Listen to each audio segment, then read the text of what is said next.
삼중 축복은 죽음을 피할 수 없었던 인간에게는 매우 기쁜 소식입니다. 하나님을 믿는 자녀는 그 축복을 누릴 자격을 얻게 됩니다. 그러나 결코 그 축복만을 바라봐서는 안 됩니다. 예수님의 십자가 사건을 통해 얻은 축복이라는 것을 기억하며 살아야 합니다. 만약 예수님의 십자가 사건이 없었다면 우리는 여전히 하나님을 만나기 위해 힘든 제사를 드려야 했을 것입니다. 예수님은 이 땅에 오실 때 자신이 죽을 것을 아셨지만 이 좋은 소식을 알리는 기쁨이 더 크셨을 것입니다. 예수님이 이 땅에 오시면서 예비하셨던 삼중 축복의 소식은 당신 스스로 십자가에서 죽으시고 부활하심으로써 성취되었습니다. 결국 우리가 말하는 복음은 바로 이 축복들입니다. 복음은 구원을 받는다는 한 가지 의미만을 가진 것이 아니라 삼중 축복을 포함하여 예수님의 모든 사역에서 나타난 결과라고 할 수 있습니다. 저는 그것을 오중 복음으로 정리하여 말씀을 선포했습니다. 그리하여 이 복된 소식, 즉 복음을 성도들이 마음에 새기고 자신이 그 복음의 주인공이 되었다는 것을 믿게 했습니다. 중생의 복음, 크리스천에게 가장 널리 알려진 복음의 의미는 구원입니다. 이처럼 구원은 복음의 가장 핵심이 되는 내용입니다.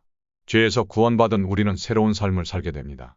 다시 태어나는 것, 즉 거듭나는 것입니다. 비록 눈으로 볼 때는 같은 환경과 같은 모습으로 살아가는 것 같지만 믿음을 통해 새로운 환경과 새로운 자아상을 갖게 되는 것입니다.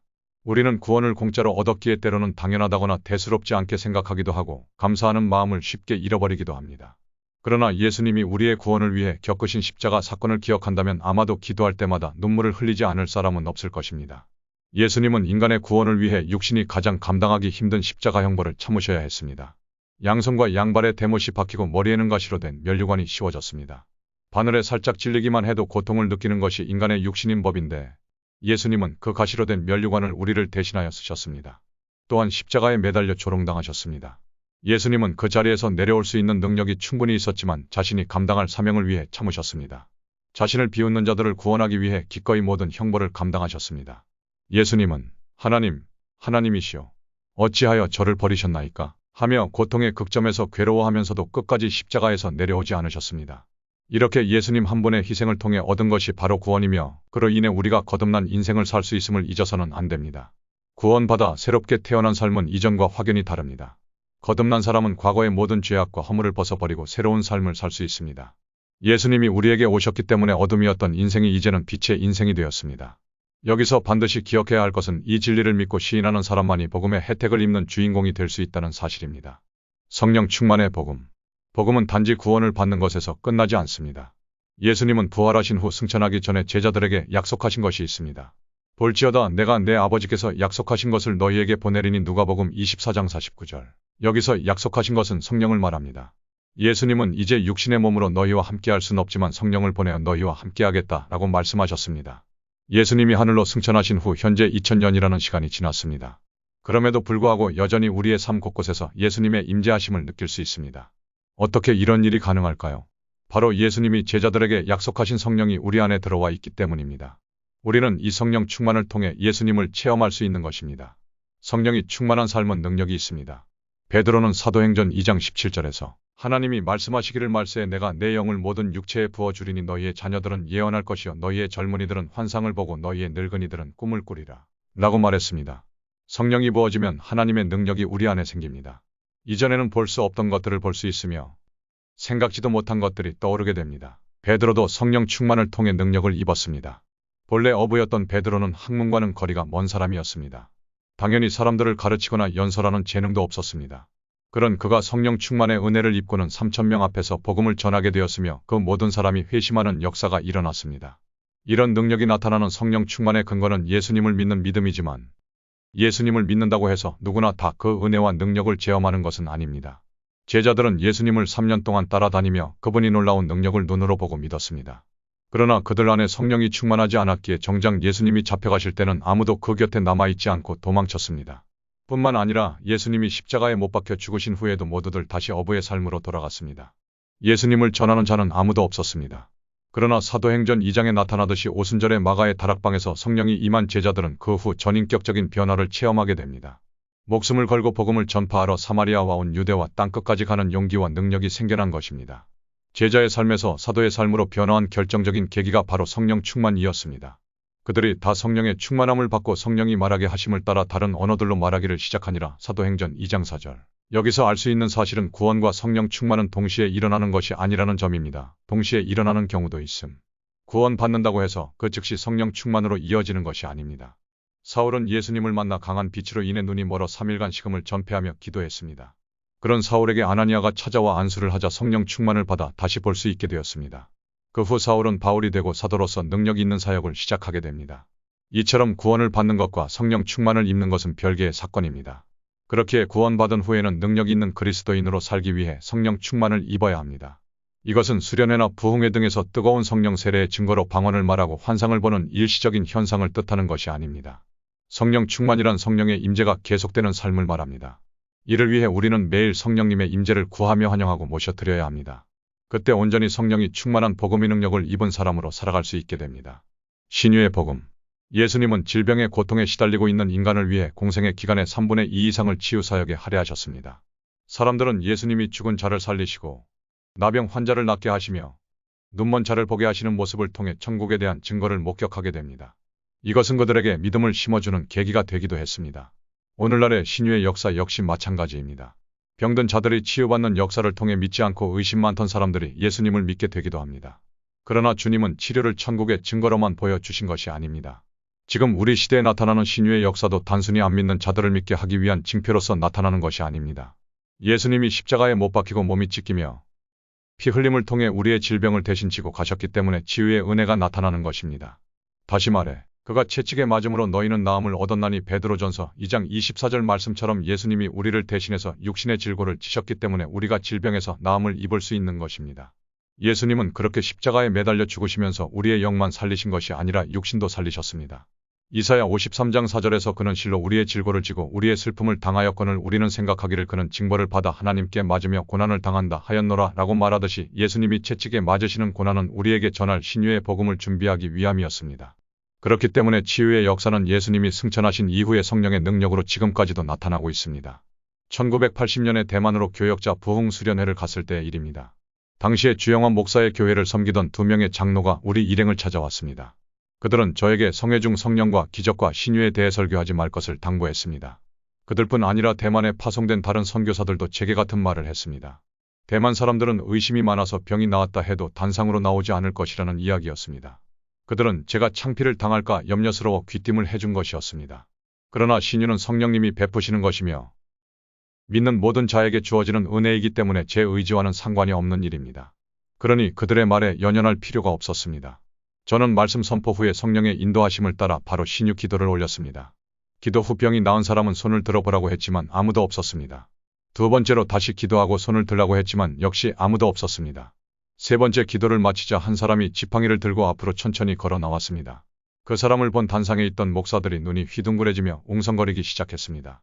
그는 어려서부터 다리가 불편하여 지팡이를 짚고 다녔는데 이제는 더 이상 필요 없다며 단상에 그 지팡이를 두고 내려갔습니다. 단상 뒤에 앉아있던 목사들이 계속 수군거렸지만 저로서는 그 이유를 알 수 없었습니다. 단지 의심이 많다던 대만 사람들 중에 용기 있게 치료받았음을 고백하는 이가 나오자 놀랐나 보다 라고만 여겼습니다. 그런데 나중에 알고 보니 그는 대만 신학교의 이사장이자 목사였습니다. 그는 원래 저를 이상한 목사로 알고 싫어했다고 합니다. 심지어 학생들을 성회에 참석하지 못하게 하려고 일부러 그 날짜에 맞춰 시험을 치렀을 뿐만 아니라 평소에도 저를 비방했다고 했습니다. 그랬던 그가 어쩔 수 없이 참석한 저희 집회에서 어릴 적부터 아팠던 다리를 치료받고 단상 앞으로 나왔으니 목사들이 놀라는 것도 무리는 아니었습니다. 그날 밤 주영환 목사가 숙소로 저를 찾아왔습니다. 주 목사는 그 신학교 이사장이 자신을 찾아와 크게 회개하면서 내일부터는 신학생 전원을 성회에 참석시키기로 약속했다고 전해주었습니다. 이처럼 치유의 역사는 지금 이 순간에도 계속 일어나고 있습니다.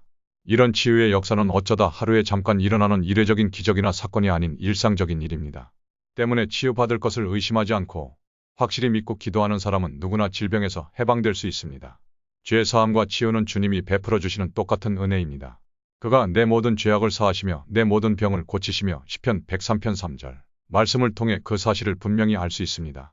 그런데도 요즘 사람들은 치료하시는 능력의 그리스도를 인정하지도 않고 모셔드리지도 않으며 오히려 신학적인 그리스도와 철학적인 그리스도 그리고 역사적인 그리스도만 전파합니다. 이것은 성령의 능력을 행하신 예수님을 인정하지도 받아들이지도 않은 교법사와 바리새인의 태도와 닮아 있습니다. 오늘날에도 많은 사람들이 신유에 대해 비난하고 공격하고 경고합니다. 그러나 말씀에 나와 있듯이 치료는 하나님의 뜻입니다. 성경은 그 누구도 반박하거나 바꿀 수 없는 진리입니다. 그러므로 성경 말씀을 따라 질병에서 해방되는 신유의 은혜를 더 쉽기 바랍니다. 축복의 복음. 예수 그리스도의 대속은 영과 육에만 속한 것이 아닙니다. 예수님은 우리의 생활과 환경 속에 있는 수많은 저주를 물리치고 축복을 선물로 주셨습니다. 그럼에도 불구하고 많은 사람들이 그 축복이 자기 것인지 모른 채 살아갑니다. 저주로 인해 생긴 고된 삶을 자신이 져야 할 십자가로 여기며 사는 모습을 볼 때면 안타까운 마음이 듭니다. 생활 가운데 가장 문제가 되는 것은 바로 가난입니다. 전 세계를 보더라도 기아와 굶주림은 삶을 파괴하는 무서운 재앙임을 알 수 있습니다. 그러나 이 가난과 굶주림은 주님이 주신 것이 아닙니다. 오히려 예수님은 이러한 환경의 저주로부터 우리를 속량시켜 주셨습니다. 예수님은 모든 것을 다 가지신 부유한 분이지만 가장 낮은 모습으로 이 땅에 태어나셨습니다. 예수님은 이 일을 통해 우리가 겪어야 할 가난의 저주를 대신 짊어지셨습니다. 십자가에 못 박히시면서 환경의 저주도 함께 못 박은 것입니다. 성경은 이 사실에 대해 분명히 말하고 있습니다.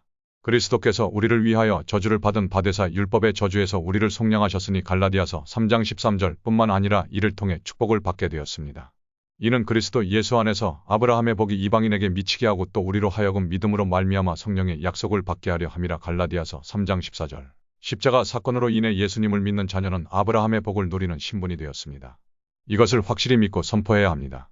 하나님은 복을 그냥 적당히 주신 것이 아닙니다. 하나님이 능히 모든 은혜를 너희에게 넘치게 하시나니 이는 너희로 모든 일에 항상 모든 것이 넉넉하여 모든 착한 일을 넘치게 하게 하려 하심이라. 고린도후서 9장 8절. 우리가 받은 축복을 통해 다른 사람에게도 전해질 수 있도록 넘치게 주셨습니다. 넘치게 부어주시는 예수님의 사랑을 기억하며 그 축복을 누려야 합니다. 환경의 축복을 누리는 비법 중에 하나가 바로 순종입니다.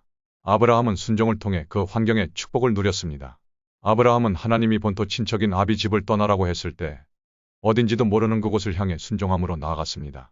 아브라함이 살았던 고대 시대는 부족이 함께 모여 사는 것이 당연하면서도 매우 중요하게 여겨지던 시절이었습니다. 가족의 개념이 단지 함께 사는 공동체가 아닌 생명을 유지하기 위한 필수 조건이었기 때문입니다. 그런데도 아브라함은 목적지도 모른 채 자신의 생명을 지켜주는 울타리인 그 가족 공동체를 떠났습니다. 또한 당시 아브라함이 살았던 우르라는 지역은 당대 최고의 도시로프의 중심지였습니다. 아브라함은 그 모든 것을 버리고 하나님의 명령에 즉시 순종한 것입니다. 게다가 100세에 얻은 자기 목숨보다 귀한 아들을 제물로 바치라고 했을 때도 역시 온전히 순종했습니다. 이는 결코 쉽지 않은 크나큰 결단을 필요로 하는 일이었습니다. 이런 결정적인 순종들을 통해 아브라함은 자신뿐 아니라 자신의 후손들까지도 거부가 되는 귀한 축복을 받게 됩니다. 그의 아들 이삭은 가는 곳마다 부의 원천이 되는 우물을 발견하는 축복을 누렸고, 야곱은 그가 하는 모든 일에서 엄청난 재산을 모으는 축복을 얻었습니다. 아브라함은 재산의 축복뿐 아니라 자손의 축복도 얻었습니다. 믿음의 조상이라는 명칭은 아브라함을 통해 예수님이 탄생할 것임을 나타내는 말입니다. 성경에 나오는 여러 인물들 역시 대부분이 아브라함의 자손이며 현재 크리스천들은 믿음으로 아브라함의 자손이 되었다고 표현되고 있습니다.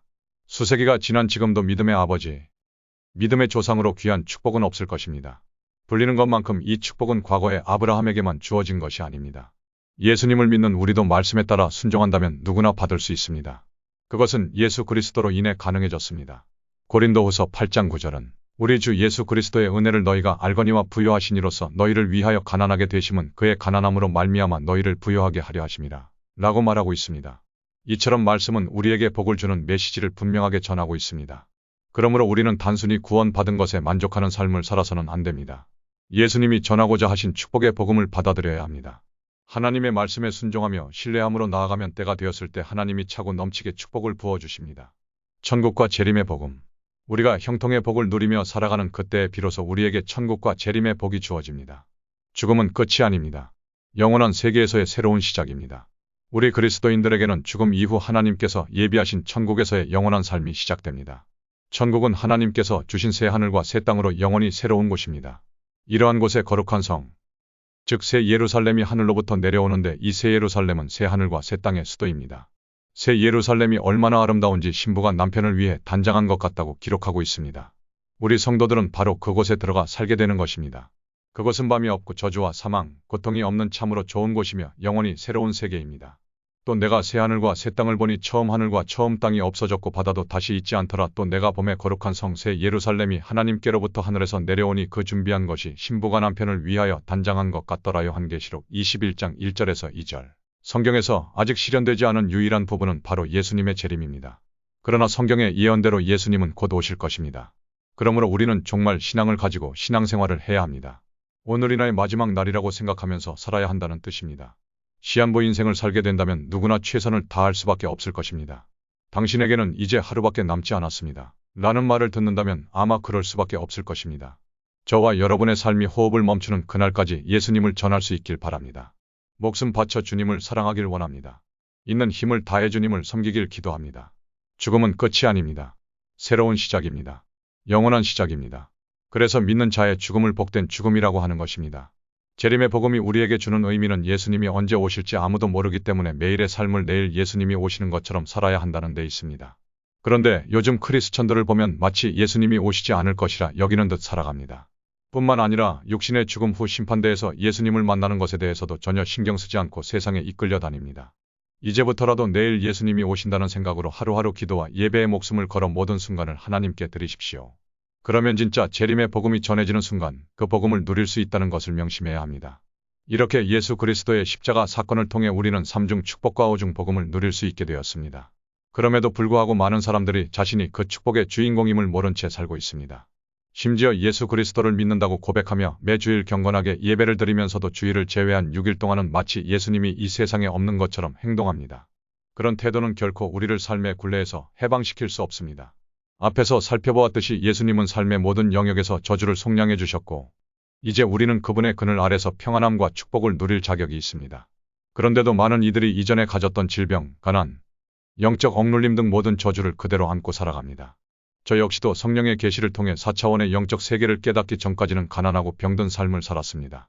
그러나 누구든지 4차원의 영적 세계에 대한 비밀을 깨닫는다면 십자가의 구원을 통해 얻은 축복을 누릴 수 있음을 알게 되었습니다. 4차원의 영성은 여의도 순복음교회의 사상적 토대를 이루며 삼중 축복과 오중 복음에 유기적으로 연결되어 있습니다. 예수 그리스도의 십자가 구원을 인정하고 시인하여 삼중 축복과 오중 복음을 누리는 새로운 피조물이 된 우리에게는 4차원의 영성을 통해 능력 있는 그리스도인으로서의 삶을 살 권리가 있습니다. 이제 당신을 4차원의 영적 세계로 초대하시는 성령님의 인도하심을 따라 놀라운 축복의 비밀에 대한 공부를 시작하겠습니다.